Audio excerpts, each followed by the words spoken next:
आप देख रहे हैं एसडीएम न्यूज़। मैं हूं रियाद अंसारी। इस वक्त मैं महाराष्ट्र के ऐतिहासिक शहर औरंगाबाद से बात कर रहा हूं और आज का वीडियो में हमारे सिल्लोड के लोकप्रिय आमदार राज्य मंत्री अब्दुल सत्तार सेठ के नाम बना रहा हूं। और शायद तमाम दर्शक जो देख रहे होंगे चौंक रहे होंगे कि भाई आज आखिर ऐसा क्या है उनके नाम के ऊपर। मैंने अभी 2 रोज़ पहले समाचार पत्रों में पढ़ा हूँ अब्दुल सत्तार सेठ ने जो है तो सिल्लोड के अंदर एमआईडीसी एरिया लाए हैं जिसमें कंपनियां रहेंगी, हज़ारों लोगों को रोज़गार मिलेगा। तो जब मैं ये न्यूज़ पढ़ रहा था समाचार पत्रों में तो मुझे डॉक्टर रफ़ीक ज़करिया साहब की याद आई कि क्योंकि रफ़ीक ज़करिया साहब के बाद औरंगाबाद ज़िले को और मराठवाड़े को कोई ऐसा मुस्लिम नेता नसीब नहीं हुआ जिन्होंने इतना बड़ा काम किया। क्योंकि मैं मुस्लिम का लफ्ज़ इसलिए बात कर रहा हूँ कि डॉक्टर रफ़ीक ज़करिया साहब मुस्लिम ही थे। मैं कोई जातिवाद की बात भी नहीं कर रहा हूँ, लेकिन क्योंकि वो लोकप्रिय थे और उन्होंने बहुत सारा काम किया। लेकिन उसके बाद से चाहे मुस्लिम ही नहीं बल्कि और समाज के आधा समाज की भी के नेताओं ने बहुत बड़ा काम नहीं किया, ये सच्चाई है। लेकिन अब्दुल सत्तार सेठ ने जो कदम बढ़ाया है वो एक बहुत बड़ा काम है। और जब मैं समाचार पत्रों में पढ़ रहा था तो मुझे बड़ा आश्चर्य हो रहा था कि एक ताल्लुक़े का आमदार, इसमें कोई शक नहीं कि आप मंत्री में हैं, आप महाराष्ट्र में आपका दबदबा है, बहुत सारी अच्छी बात है, लेकिन आपने इतना बड़ा काम किया तो बहुत बड़ी बात है। तो उसको देख के एक दिमाग में ख्याल आया कि मराठवाड़े में औरंगाबाद ज़िले में कई वक्फ की ज़मीनात है, दरगाह के इनाम है, मस्जिदों के इनाम है, हज़ारों सैकड़ों एकड़ ज़मीनात है। तो क्या ऐसा मुमकिन नहीं है? क्योंकि हम देख रहे हैं पार्लियामेंट के अंदर देखा है हमने कई ऐसे जो पुराने कानून थे अंग्रेज़ों के ज़माने के, उसको रद्द किया गया और समय समय पे जनता के हित में, समाज हित में और देश हित में ऐसे कानून का प्रावधान किया गया कि जिससे जनता को फ़ायदा पहुँचे। तो क्या ये मुमकिन नहीं है कि ठीक है, क्योंकि मैंने कई वक्फ बोर्ड के ज़िम्मेदारों से बातचीत किया था कई बार, तो सबका एक ही कहना था कि अंसारी साहब, पत्रकार साहब, कैसा है मंशाई वक्फ रहता, जो आदमी मरने से पहले जो भी है अपने वक्फ करता कि भाई मैं इस नीयत से दे रहा कि गरीबों का फ़ायदा होगा, दवाखाना बनेगा, स्कूल बनेगा, या वहाँ खेती होंगी, खेती से जो माल लेंगे तो दरगाह काम आएगा, मस्जिद के इमाम साहब को तनख्वाह देंगी। ये ऐसा पुराने ज़माने के हिसाब से मंशाई वक्फ जिससे कहते हैं। अब सवाल ये है कि जब मंशाई वक्फ इतना साफ़ सुथरा है तो फिर एक सवाल उठता है कि फिर वक्फ बोर्ड के अंदर जो धांधलियाँ हुई, जो इससे पहले हो चुका, जो भ्रष्टाचार हुआ, तो वो कौन सा मंशाई वक्फ था? जाहिर सी बात है इसको कहीं ना कहीं कानून में बिठा के, कानून की मंजूरी लेके, तड़जोड़ करके, लीगल तरीके से आपने उसको काम को किया और वो ज़मीन आज देख रहे हैं उस पर बिल्डिंग, बड़ी बड़ी बिल्डिंग है। तो जब ये काम हो सकता तो वक्फ बोर्ड की ज़मीन के ऊपर एक इंडस्ट्री का क़याम अमल में क्यों नहीं आ सकता? अब सवाल ये है कि फिर वो इंडस्ट्री रहेंगी किसके नाम पर, उसको करेंगा कौन, उसकी जवाबदारी लेंगा कौन, ये भी एक बहुत बड़ा मसला है। तो मैं हमारे आले जनाब अब्दुल सत्तार सेठ साहब के मैं ख़ास तौर से बोलूँ कि साहब, मैंने अभी 1 साल 1.5 साल पहले जमीयत उलमा हिंद के एक ज़िम्मेदार औरंगाबाद के जो सदर है, आज भी है मौजूद, उनसे एक मैंने बातचीत किया था, एक मैंने उनसे इंटरव्यू कवर किया था। मौला साहब, हिंदुस्तान में सैलाब आ जाता, ज़लज़ला आ जाता या तुर्की में ज़लज़ला आता तो आप जो है तो लाखों रुपये जमा करते, चंदा, उनको अनाज देते, कपड़े देते, सैलाब में अगर किसी घर बह गया तो उसको घर बना के देते। अच्छी बात है, एक मानवता का काम है, एक इंसानियत का काम है। लेकिन साहब, मैंने उससे कहा था कि ये औरंगाबाद में, मराठवाड़े में जो मुसलमान एक गरीबी की दलदल में है, एक गरीबी के जलजले में मुब्तला है, एक गरीबी की, बेहसी की, लाचारगी की, तंगदस्ती की एक दलदल में फंसे हुए हैं, ये भी एक तरह की तबाही है, ये भी एक तरह का जलजला है। तो क्या जमीयत उलमा इसके ऊपर ध्यान नहीं देती? तो उन्होंने कहा था, जमीयत के ज़िम्मेदार ने, बोले आप कहना क्या चाहते? मतलब साहब, वक्फ की ज़मीनात है और आपके पास जो तो लाखों करोड़ों रुपया चंदा आपको देती है, कौम समाज देता है, आप पे भरोसा करता है, आप काबिल एहतराम और मोतबर लोग हैं, मोतबर जमात है, आप कई सैकड़ों सालों से जो है तो देश की सेवा कर रहे हैं, गरीब जनता का बेलौस मजहब मिल्लत आप काम कर रहे हैं, तो आपको ये काम भी करना चाहिए, क्योंकि हालत बदल रहे ना। अब आप बोलेंगे 100 साल पहले का जो मामला चल रहा था वो आज जमता क्या? अब 100 साल पहले बैलगाड़ी थी। अब अगर मैं बोलूँ कि मैं बम्बई जाना है और मैं कल बैलगाड़ी से निकल रहा, तो आप क्या सोचेंगे? अरे बोलेंगे आदमी पागल तो नहीं है, ट्रेन का ज़माना है, हवाई जहाज का ज़माना है, बैलगाड़ी पे जा रहा, ये पागल तो नहीं होगा? यानी एक मिसाल दे रहा आपको मैं, यानी वक्त के साथ जो हालात बदले, ज़रूरतें बदली, कानून बदले, रास्ते बदले, सोच बदली, विचार बदले, तो वक्त के अंदर भी मतलब एक जब बड़ा फायदा हो सकता है तो ऐसा कानून लाया जाए ना। और कानून लाने का मतलब ये नहीं है कि तबाही बर्बादी, कानून को ऐसा सेट करो कि भाई ज़मीन भी महफूज रहे, वक्फ बोर्ड का भी फायदा हो, और आम गरीब मुसलमानों को नुकसान भी ना हो, और गवर्नमेंट का फायदा हो, इसमें कोई बुरी बात नहीं है। तो बहरहाल वो जमीयत के जिम्मेदार ने कहा था कि जमीयत, मैं सत्तार सेठ साहब, मैं आपको से मुखातिब हूं कि जमीयत के जो जिम्मेदार ने जो बयान किया, जवाब दिया था, उस पर गौर फरमाइए। उन्होंने कहा था, अंसारी साहब, पत्रकार साहब, अगर वक्फ बोर्ड के जिम्मेदारान वक्फ बोर्ड क्लियर टाइटल में कानून में बिठा के हमको 20 एकड़, 25 एकड़, 50 एकड़ जमीन देती है, तो जमीयत उलमाए हिंद इस बात में सक्षम है, ताकतवर है कि वो चंदे से, ज़कात से, खैरात से, अतिया से जो गरीब, यतीम, यसीर, बेसहारा मुसलमान हैं, उनको हम घर बना के दे सकते, कच्चे पक्के सादे सादे क्यों ना हो, बना के दे सकते। ये उनका बयान मेरे चैनल पे अगर 1 साल पहले का वीडियो निकाल के देखेंगे तो आज भी महफूज है वो जुमला, मेरा सवाल भी महफूज है, उनका जवाब भी महफूज है। एक सबूत के तौर पे आपको 1 साल पे नीचे जाना पड़ेगा मेरे चैनल पे। तो कहने का मतलब ये है कि जब औरंगाबाद में, मराठवाड़े में वक्फ की ज़मीनात पड़ी हुई है, तो हम जैसा जमात इस्लामी हिंद है, जमीयत उलमाए हिंद है, या अहले हदीस है, या तबलीगी जमात है, या अहले वसत जमात है, तो आप इनको एक कमेटी बना के, जैसा बना सोसाइटी बना के कि भाई ये जमीयत के लोग हैं, अरे आप सदर हैं, ये एक कानूनी तरीके से कमेटी बना के और वो 20 एकड़ 50 एकड़ जमीन उनके नाम पे ट्रांसफर करो। ट्रांसफर करो बोले तो ऐसा खरीदी बिक्री के हिसाब से नहीं, जैसा आप कंपनी वालों को देते हैं ना 50 60 साल लीज के ऊपर, 99 साल 60 साल, खैर वो आप कानून बंद हो गया। अब मैंने पढ़ा हो कि भाई आप कम उसका समय सीमा कम कर दिए 20 साल 25 साल। तो जहाँ गरीबों के फायदे की बात आ रही, जहाँ समाज की फायदे की बात आ रही, तो वहाँ दे सकते आप कि भाई ये 99 साल के आस आपको दिया जा रहा। और इसका जो जुमला, जैसा आपने साबिका में जो कंपनियां वाले हैं, जो भी आपने किराए से दिए, सरकारी कार्यालय को किराए से दी हुई है, तो उसका आंकड़ा निकालो कि भाई ये 15 एकड़ पे आज महाराष्ट्र में, औरंगाबाद जिले में कार्यालय बना हुआ है, उसका भाड़ा क्या बैठ रहा, इतना बैठ रहा। एग्जाम्पल दे रहा मैं आपको। और 20 एकड़ जमीन, ठीक है, हम जमीयत उलमा की कमेटी को दे रहे, 99 साल के ऊपर दे रहे। अब वो कंपनियां वालों को अपने गवर्नमेंट के कार्यालय के जो तो क्या भाव से दी हुई है, अब उसके अगर 20 एकड़ में जो भी मतलब घर बन रहे, 2 रूम किचन ये जो भी है, तो एक 20 बाई 30 को भाड़ा कितना बैठ रहा? बहुत मुश्किल मैं समझता हूं कि 1000 के ऊपर नहीं बैठेगा। हालांकि मैं हिसाब किताब में कच्चा है, लेकिन फिर भी मेरे को समझ में आ जा रहा कि 1000 के ऊपर नहीं बैठेगा, और उससे डबल टिबल पैसे जो तो वक्फ बोर्ड को आमदनी होगी। तो वक्फ बोर्ड का फायदा हो रहा, और जो गरीब मुसलमान, यतीम मुसलमान है, उनका फायदा हो रहा। और एक पाबंदी है जो कानून आई है ना कि आप बेच नहीं सकते, किराए से दे नहीं सकते, रहन पे दे नहीं सकते, अगर आपके अच्छे दिन आ गए तो आप वक्फ बोर्ड को वापस कर दो। उस कंडीशन रखो कि पहले जो बेवाएं रहेंगी, तलाकशुदा रहेंगी,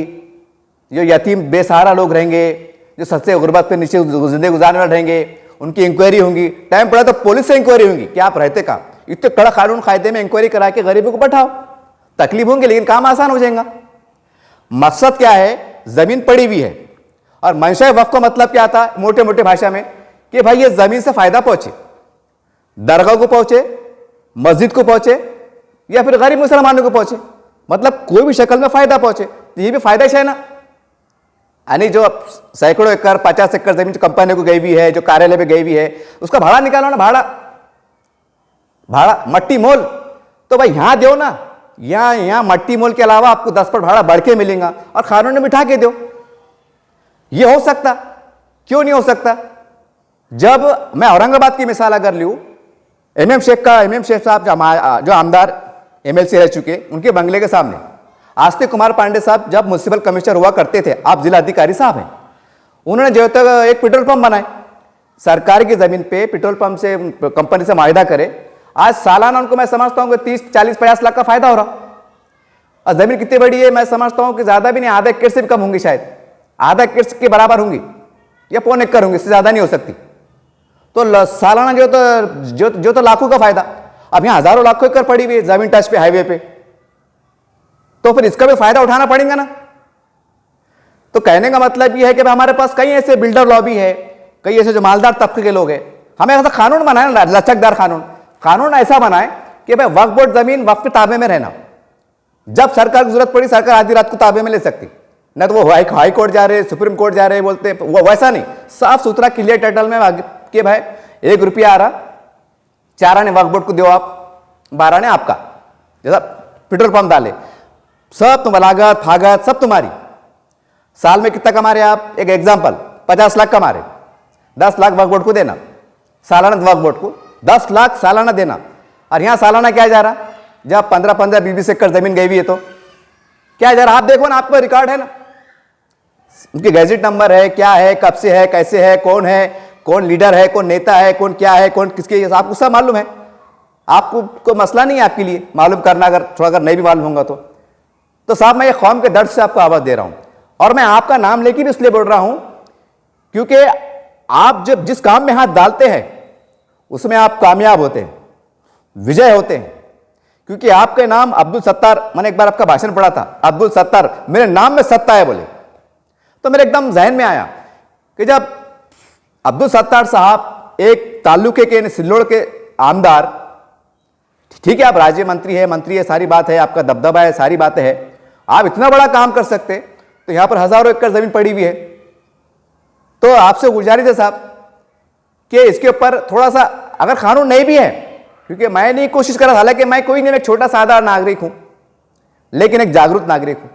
और मेरी भी सोच है कि वक्फ बोर्ड का नुकसान ना हो, वक्फ संपत्ति को नुकसान ना पहुंचे,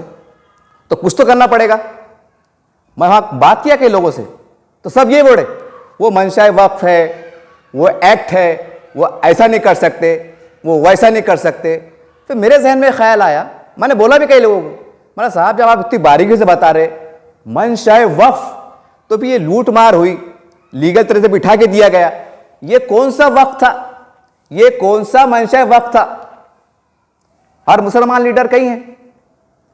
इससे पहले वो देख रहे, अपने पास जमीन है, वक्फ बोर्ड का इतना बड़ा इदारा है, सारी बात है, कई कमीशनों की रिपोर्ट है कि वक्फ बोर्ड के ऊपर अगर ईमानदारी से प्री प्लान अगर काम किया जाए तो मुसलमान 1 रुपया जो है तो वो नहीं रहेगा मदद मांगने के, लेने काबिल नहीं रहेगा, ना भिखारी रहेगा, ना लोन दो बोलेगा, ना अपने बच्चों को स्कॉलरशिप दो बोलेगा। इतना ये कमीशन की रिपोर्ट के आधार पर कह रहा हूं। तो मेरे समझ में नहीं आता साहब कि फिर जितने भी ऑल पार्टीज के जो मुसलमान लीडर है, जो भी है, फिर ये इलेक्शन में ये एजेंडा लेके क्यों नहीं चलते कि भाई हम खाली वक्फ बोर्ड को ऊपर काम करेंगे, उसके ऊपर डेवलपमेंट के काम करेंगे, कानून में बिठा के सरकार से नुमाइंदगी ठोस करके मशवरा करके बड़े बड़े प्रोजेक्ट लॉन्च करेंगे। जब सड़कों है, बड़े बड़े प्रोजेक्ट लॉन्च करते, बिल्डिंगा बनाते, मतलब हाउसिंग बनाते, उसको बेचते, फिर वो बेच के और जमीन लेते, खरीद फरोख्त होता, कर सकते ना। और इसके ऊपर ही अगर तुमने अगर वर्कआउट करे 5 साल, हाउसिंग बना रहे, कुछ किराए से जा रहे, कुछ कमर्शियल बिक रहे, कानून से, कायदे से, नियम से, 4 आने वक्फ बोर्ड को जा रहे, 4 आने मतलब जो कंस्ट्रक्शन वाले को जा रहे, जैसा भी कर सकते ना। तो इसके अंदर भी मतलब एक फायदा ही है, कोई ऐसा नुकसान वाली बात नहीं है। तो समझ में नहीं आता फिर ये काम होता क्यों नहीं। और फिर वो इल्जाम लगते कि भाई उस मतलब सरकार हमारे साथ नाइंसाफी कर रही, और जबकि वक्फ बोर्ड मुसलमानों के पास मौजूद है, तो अब मुसलमान वक्फ बोर्ड मौजूद है, तो फिर अब नाइंसाफी को रोना कहीं को, फिर इतनी बेबसी कहीं को। और फिर जब नहीं कर सकते, अगर अच्छा नहीं कर सकते, तो फिर बुरा भी क्यों करने का। जब वक्फ बोर्ड के जिम्मेदारान अगर काम नहीं कर सकते, आप अगर कमजोर है, मजबूर है, या आपकी पता नहीं अल्लाह आलम क्या मजबूरी है,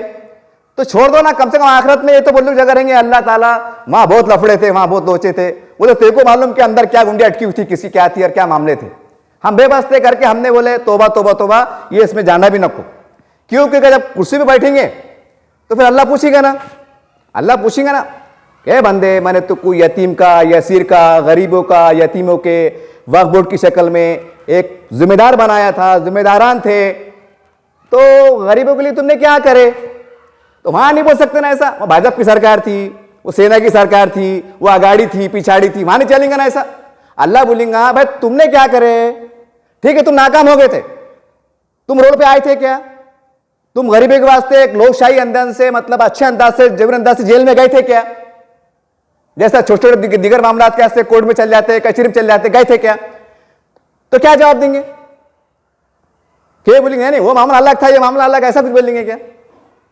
नहीं ना। तो अब आखिरी में, क्योंकि अब चारों तरफ मामला अंधेरा दिख रहा, तो जो आपने 70 सीट जो आपने साहब आपने जो इंडस्ट्री लाए वहां पर MIDC की जो मंजूरी लाए, तो मेरे आंखों में एक चमक आई क्या, जब 70 सीट इतना बड़ा काम कर सकते तो वाकई ये वक्फ बोर्ड की जमीनात के ऊपर कुछ ना कुछ ऐसा बड़ा काम कर सकते। क्योंकि आज पूरे अगर महाराष्ट्र में अगर बारीकी से अगर नजर डाले तो आपके जैसा मुसलमान ताकतवर लीडर पूरे महाराष्ट्र में मैं नहीं समझता कि कोई है, मैं नहीं समझता, अरे कड़वा सच है, कोई है ही नहीं सकता जो डंके की चोट पे राजनीति करते हैं, खुल के करते हैं, भरोसे पे करते हैं, विकास के काम करते हैं, विरोधियों को लड़कारते हैं। और इतने हालात में जब मोदी लहर चढ़ रही थी आप चुन के आए, तो इससे अंदाजा होता कि आप कितने लोकप्रिय आमदार हैं, आप कितने ताकतवर हैं। तो बहुत ठंडे दिमाग से मैं सोचा क्यों ना आप चलो कि 70 सीट को आवाज दी जाए। तो सेठ आपसे गुजारिश है कि आप तो सरकार से, आप तो शिंदे सरकार के आप बहुत पसंदीदा मतलब एक चेहरे हैं, भाजपा के बहुत अच्छे ताल्लुकात है, तो कुछ कानून में तरमीम करके चेंजेस करके कि भाई ठीक है कोई बात नहीं, मकसद ये है ना कि भाई वक्फ बोर्ड से कुछ फायदा पहुंचे गरीबों को, यतीमों को, ठीक है ना। अब नए स्वरूप में आप क्या करते हैं, इसको थोड़ा कानून में बदलाव करके कि भाई वक्फ की जमीन भी घाटे में नहीं जाना, नाजायज कब्जा नहीं होना, तो ऐसा कानून में प्रावधान करके, और लेने वाला जो उस पर इन्वेस्टमेंट कर रहा तो उसको भी लगना कि नहीं यार मेरा इन्वेस्टमेंट हो गया ना, मैंने 5 साल भी कारोबार कर लिया तो मैं डबल टेबल कमा लूंगा, एक मोटे अल्फाज से। तो ऐसा अगर चला तो फायदे फायदे फायदे फायदे होते रहेंगे और कहने के मुसलमानों को राहत मिलेंगी। तो अगर मेरे अब्दुल सत्तार साहब से गुजारिश है कि साहब औरंगाबाद के म्युनिसिपल कमिश्नर आस्तिक कुमार पांडे साहब ने 4-5 यहाँ पर पेट्रोल पंप का प्रावधान किया, 2 पेट्रोल पंप चालू हो गए साहब। अगर वक्फ बोर्ड की कई महाराष्ट्र में ऐसे जगह है, अगर आप किसी को तैयार करके, और तैयार क्या करने का, जमीयत उलमा हिंद, जमात इस्लामी हिंद, इनको कमेटी बना के, क्योंकि ये मजहबी लोग हैं, ये लफड़े लोचे करने वाले लोग नहीं हैं, मतलब कि भैया तुम्हारे कमेटी के अलावा, क्योंकि ये कैसा है इनके पास अगर इनको कुछ कारोबार बढ़ाने का है, कुछ प्रावधान है, तो इनके पास कौम का एक ज़कात, सदका, खैरात एक हज़ारों लाखों रुपया आता, तो ये इसमें इन्वेस्टमेंट कर सकते, फिर वापस कौम को लगा सकते, इनके पास रास्ता है और ये एक जिम्मेदार लोग हैं और इनके ऊपर लोग भरोसा भी करते। और ये कैसा है, ये कौम के नाम पे, समाज के नेकी के नाम पे 24 घंटे काम करते। अब दूसरे को देंगे तो उसके दिमाग में क्या आएगा कि यार मैं 50 लाख का को लगाऊँ तो मुझे कितना मिलेगा, नहीं मिलेगा, अंदर हो गए तो, बाहर हो गए तो ये बातें होती हैं। तो आपसे गुजारिश है हमारे जाली जनाब सत्तार शेठ साहब से कि आप इस वक्त महाराष्ट्र के मुसलमानों की एक ऐसी उम्मीद है साहब, ऐसी उम्मीद है कि वक्फ बोर्ड के जरिए से,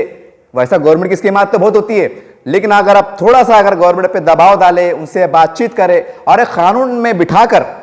अगर कानून नहीं है तो कानून थोड़ा सा फेर बदल कर ताकि वक्फ के जरिए से हजारों लाखों लोगों को रोजगार मिल सके। और खाली मुसलमान ही क्यों, हमारा जो बिछड़ा भाई है, दलित भाई है, आदिवासी है, मराठा है, क्यों कई जमीनात जो है तो ग्रामीण क्षेत्र में आती, वहाँ मुसलमानों की आबादी कम है, अगर वहाँ रोजगार के केंद्र खुलेंगे तो जाहिर सी बात है हमारे गैर मुस्लिम भाइयों को भी मौका मिलेगा रोजगार हासिल करने का, अच्छी बात है।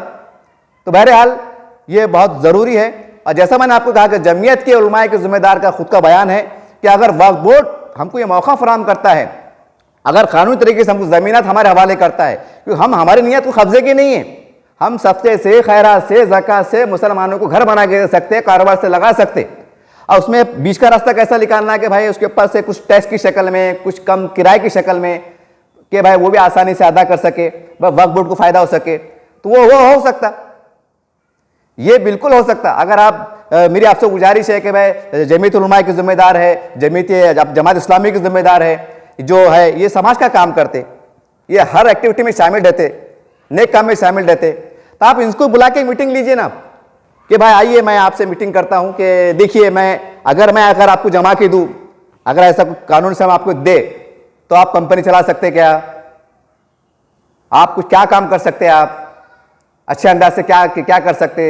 या घर बना के देंगे, जैसा 100 एकड़ ज़मीन दे रहे आप तो 100 एकड़ दे रहे तो उसका भाड़ा थोड़ा क्या ऐसा रहेगा, उसकी जवाबदारी पूरी आपकी रहेगी, टाइम पे टाइम भाड़ा जमा करना, ये करना वो करना, जो भी है ये करने को बैठे हुए, क्योंकि ये लोग ये काम करते ना, गरीबों की मदद ये वो, तो फिर इसमें क्या खाली हिसाब किताब रखना और कोई बहुत बड़ी बात नहीं है, क्योंकि उसमें कौम का फायदा है, समाज का फायदा है। तो उम्मीद करते हैं कि सत्तार सेठ अब्दुल सत्तार सेठ साहब, आपसे गुजारिश है कि बहुत ठंडे दिमाग से सोचने के बाद एक बात जहन में आई कि इस वक्त महाराष्ट्र में अगर मुसलमानों का कोई बहुत बड़ा चेहरा है, एकदम डैशिंग, मैं डैशिंग बोले तो ऐसा लड़ने भिड़ने वाले नहीं, डैशिंग बोले तो रुआबदार, कि जिसकी एक बात में दम है, जिसकी आवाज में दम है और जिसकी बात को सरकार भी सुनती है, सरकार भी मानती है। और बहुत बड़ी बात है कि आपका इतना बड़ा मर्तबा है। हम तो दुआ करूंगा, मैं पर्सनली तौर से दुआ करूंगा, जो आप काम करते हैं कि अल्लाह ताला आपको महाराष्ट्र का मुख्यमंत्री बना दे, जैसा अब्दुल रहमान अंतुल्ले साहब को एक मौका मिला था। अगर आप अब्दुल रहमान अंतुल्ले की जगह आते हैं, अगर आप महाराष्ट्र के मुख्यमंत्री बनते हैं, तो मुझे उम्मीद है कि जैसा आप सिल्लोड़ के अंदर जो है तो कभी 500 कभी 300 गरीब बच्चों की शादी का एहतमाम करते हैं, तो मेरी दुआ है अल्लाह ताला कि आपको महाराष्ट्र का मुख्यमंत्री बना दे और तमाम महाराष्ट्र के जितने भी जिले हैं, ताल्लुक में, हर जिले के अंदर 500 शादी करने का काम अल्लाह आपसे ले ले। क्योंकि लोग नहीं कर रहे साहब, दूसरे नहीं कर रहे, वो गुनाह समझ रहे हो, क्या समझ रहे हो पता नहीं, कि नहीं ये करेंगे तो गुनाह हो जाएगा भाई, क्या हमारी बदनामी हो जाएगी, कि समाज के लोग हम पे थूकेंगे, कि हमारी क्या करेंगे, कि हमको शहर में घुमन नहीं देंगे, ऐसा क्या चल रहा पता नहीं। हालांकि कर सकते, कोई बड़ी बात नहीं है, शहर का बड़ा आदमी बढ़ाना है, भाई आओ मैं ये नेक काम कर रहा, तो कर सकते। अब कैसा हमारे ऐसा आदमी ने बोला ना कि चलाओ भाई चंदा करेंगे, जो तो शायदा करेंगे, तो लोग क्या बोलेंगे, यार ये खुद बेचारा रोड पे है, नंगा है, ये खुद खा लेगा, ये कड़वा सच है। लेकिन जो बड़े बड़े दबदबा लोग रहते ना, लोग उन पर शक नहीं करते। लोग क्या बोलते हैं, उनके खुद पेट भरे हुए हैं, वो खुद लगा देंगे, लोग शक भी नहीं करते। हालांकि क्या चढ़ा सब मालूम है, लेकिन एक मिसाल बता रहे हैं सामने। तो खैर बहरहाल वो बोलते हैं ना, अल्लाह सबसे नेक काम नहीं लेता। अब अल्लाह ने गरीबों के वास्ते आपको चुना कि आप साल में 200-300 जो तो लोग गरीबों की शादियां करते। आपने औरंगाबाद में एक स्कूल की भी जिम्मेदारी ली, मुझे मालूम पड़ा, अजमेर की, मैं वहाँ गया था, विजिट किया था, कि आपकी निगरानी में गरीब बच्चों वहाँ भी बहुत सहूलत मिली और आने वाले वक्त में बहुत बड़ा कॉलेज बनने वाला है। वहाँ भी आपका, मैंने वहाँ के एक टीचर से बात करा, उन्होंने बोले कि सत्तार सीट के बहुत ऊंचे विचार है और आने वाले वक्त में देख रहे हैं अंसारी साहब ये मराठवाड़ा का सबसे बड़ा कॉलेज रहेगा, बोले बहुत बड़ी बात है। तो आपसे गुजारिश है कि वक्फ बोर्ड के जरिए से कुछ कॉलेज की शक्ल में, कुछ इसकी शक्ल में, स्कूलों की शक्ल में, आप जो है तो आपसे गुजारिश है कि ये जो हमारे पास तंजीमें हैं जिनके पास लाखों रुपया ज़क्का शक्ल में आता है, और इनसे आप थोड़ा इसकी मदद ले, इनको मीटिंग करें कि भाई देखो अगर आपको ऐसा कुछ प्रावधान करे, ज़मीन अगर आसान तरीके से कानून में बिठा के आपको दे, तो आप सिडको की तरह कुछ प्रोजेक्ट चला सकते क्या कानूनी अंदाज से। वो कैसा रहेगा, क्या रहेगा कि भाई आपका भी 2 पैसे का फायदा हो, मतलब जो ऑफिशियली खर्च होता है वो फायदा हो, आपका भी नुकसान ना हो। और गवर्नमेंट की ज़मीन जो है, यानी फर्ज करो आज अगर सरकारी सतह पे कोई अगर 1 रुपया दे रहा है, तो आप 10 रुपये देने की कोशिश करो, तो वक्फ बोर्ड को भी लाखों रुपये फायदा होगा। अच्छा, वक्फ बोर्ड को फायदा होगा बोले तो आज तक आज सुनने में नहीं आया कि भाई वक्फ बोर्ड के जरिए कई गरीबों को फायदा हुआ। बस वो इमाम साहब, मुअज्जिम साहब, थोड़ा बहुत मामला चल रहा, और जबकि मामला बड़ा है, हज़ारों एकड़ है। तो बहरहाल मुख्तसर में इतना ही अब्दुल सत्तार साहब से आपसे गुजारिश साहब हाथ जोड़ के कि आपने जो मैंने अखबार में पढ़ा कि आपने MIDC एरिया लाए, यकीन मानो मेरा दिल बहुत खुश होगा। जब मैं अखबार की सुर्खियाँ पढ़ रहा था तो मुझे डॉक्टर रफीक ज़करिया साहब का चेहरा याद आ रहा था, क्योंकि उन्होंने औरंगाबाद के अंदर MIDC एरिया लाए। अब ये खैर उस टाइम मुसलमानों की बदनसीबी थी, क्योंकि हमने हमारे बड़ों सुना, हम जब छोटे थे तो हमने हमारे वालिद साहब को पूछे थे कि अब्बा जान फिर वो मुसलमान क्यों नहीं गए जब ज़करिया साहब ने लाए थे। तो हमारे वालिद साहब ने हमको जवाब दिए थे, बेटा बोले मुसलमानों के नवाबी चली गई, लेकिन नवाबी ठाकने गए थे। उन्होंने ज़करिया साहब के जवाब दिए थे, ओ ज़करिया साहब कहाँ जंगल में फेंक रहे, और कहाँ हमने जंगल में जाना, इतनी दूर जाते बैठना, बस खीमा खा रहे थे, बोले चाय नाश्ता पानी कर रहे थे, 10 बजे उठ रहे थे, उसमें बोले भाग गए। और आज पछता रहे, आज इसलिए पछता रहे कि आज पहाड़ में जगह मिली तो वहाँ जाके बैठने को तैयार है, खबरस्तान में जगह मिली तो वहाँ जाने को तैयार है, मतलब इतने आज बुरे हाल हो गए। खैर वो एक अलग बात हो गई। आपसे मेरी गुजारिश है सेठ कि आप ये इतिहास रच सकते हैं,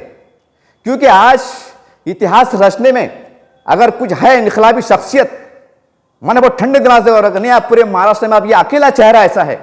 सत्तार सीट की शक्ल में जो इनकलाब पैदा कर सकते हैं, जो मुस्लिम समाज का कुछ काम कर सकते हैं, और इनके अंदर ये ताकत है, ये शफशम है। तो आपसे मेरी गुजारिश है, एक मानवता के लिए, एक कौम के दर्द से आपको आवाज़ दे रहा हूँ कि साहब अगर आप थोड़ा सा इस पर ध्यान दीजिए ना। कई लोग हैं ऐसे बड़े बड़े लोग, उनकी एक मीटिंग लीजिए कि भाई अगर आपको कुछ कर दूं तो आप क्या कर सकते हैं, कैसा कर सकते हैं, खानों में बिठा के ये हो सकता है साहब। आप एक कोशिश करके देखो, इंशाल्लाह आपको उम्मीद आपको कामें मिलेंगी। बहरहाल आते आते आपको दिल की गहराई से मुबारकबाद कि आपने सिल्लोड़ के अंदर एक MIDC एरिया लाए, एक बहुत बड़ी बात है, आपने मंजूरी लाए। यकीन तौर से आने वाले वक्त में हजारों लाखों लोगों को रोजगार का जरिया बनेगा। और मैं आपके एक अच्छे काम के लिए आपसे दुआ हूँ अल्लाह ताला से, अल्लाह आपको सेहत दे, ताकत दे, तंदुरुस्त दे। और आखिर में ये भी दुआ है कि अल्लाह ताला आपको महाराष्ट्र का मुख्यमंत्री बनाए ऐसे हालात आए जैसे अब्दुर्रहमान साहब अंतुल्य को मिले थे, हालात बन के आए थे और उनको एक मुख्यमंत्री पद का ओहदा मिला था। नए मुख्यमंत्री तो उप मुख्यमंत्री का आपका मौका मिले और आप अल्लाह आपसे एक नए काम ले वैसा आप सब धर्म समाज के काम करते हैं। आप मराठा हो, दलित हो, आदिवासी, सिल्लोड़ में देख रहे हैं, पूरा महाराष्ट्र देख रहा है, लेकिन मुसलमानों का भी बहुत बड़ा काम करते हैं आप। कई गरीब बच्ची को दुआ लेते हैं आप, तो आपसे दुआ है, आपसे गुजारिश है साहब कि इसके ऊपर नेक काम में ध्यान दीजिए। और आने वाले साल में एक आपको याद दहानी के तौर पे बोल दूं कि औरंगाबाद शहर के अंदर भी आप ऐसा कुछ लॉन्च करें कि 551 शायद या 2024 में 67 की तरफ से, तो हो सकता है कि आपको देख के कुछ माहौल क्रिएट होगा। क्योंकि जब एक माहौल जब शुरू होता है तो फिर माहौल शुरू हो जाता है। तो वो उम्मीद करते हैं कि आप अगर ये बीज बोएंगे तो हर एक को तो जाना है दुनिया से, तो ये परंपरा को कोई और निभा देगा, क्योंकि ये परंपरा चलती रहती है। तो उम्मीद करते हैं कि अल्लाह आपसे नेक काम ले, आपको हिम्मत दे, आपको ताकत दे। और वक्फ बोर्ड के ताल्लुक से मैंने आपको जो आवाज़ दिया हूँ कि आप इस पर कर सकते साहब, क्योंकि कोई दूसरा महाराष्ट्र में इतना सक्षम नेता नहीं है कि वो एक काम कर सके। तो आपसे एक दर्दमंद अपील है कि गरीब मुसलमानों के लिए आप ये क्या कर सकते, आप करने की कोशिश कीजिए। ये सदा है एक दीवाने की, एक कौम परस्त की, एक इंसानियत पसंद की, एक गरीब की। मुझे उम्मीद है कि आप इसकी बात के ऊपर आप संजीदगी के साथ गौर करेंगे, क्योंकि आप बहुत मसरूफ तरीन आदमी हैं आप। लेकिन आपसे गुजारिश है कि कई जियाले, कई लोग ऐसे मिल जाएंगे आपको, खाली आवाज़ दो कि यार मैं प्रोजेक्ट शुरू करने जा रहा, क्या कर सकते हैं हम, एक 2-4 मीटिंग लो, उम्मीद है कि रास्ता निकलेगा, अल्लाह की मदद देंगी और अल्लाह आपसे नेक काम ले ले। जय हिंद।